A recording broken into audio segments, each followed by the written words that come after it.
Space Perspective, a Titusville, Florida company founded in 2018, was developed with the objective of selling trips to the stratosphere. And in a world of heavy investment in space exploration, it's the method that's unique. Space Perspective plans to use a craft called Spaceship Neptune, described as a crewed, pressurized gondola propelled by hydrogen. In the second half of 2024, the firm appeared to be on a positive trajectory. In September, the company completed its first uncrewed test. Funding from British billionaire and space enthusiast Richard Branson was revealed in October, as well as the fact that he would co-pilot the first crewed mission in 2025. But the viability of that crewed mission is being questioned after recent reports revealed some problems behind the scenes at Space Perspective. For one, it was uncovered that the company was $90,000 behind in its rent payments to the Space Coast Regional Airport in Florida as of December. More recently, the outlook has become even more dire.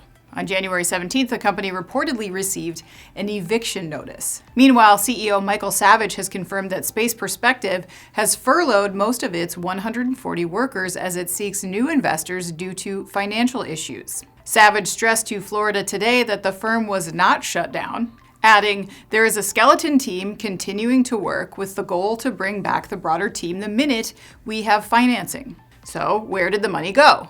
Longer than expected timelines have eaten up capital, according to Bloomberg, as well as costs related to buying and retrofitting the MS Voyager, a ship developed for the launch and recovery of the balloon. Space Perspective hopes to begin offering 6-hour balloon rides in 2026 at a price of $125,000 per ticket.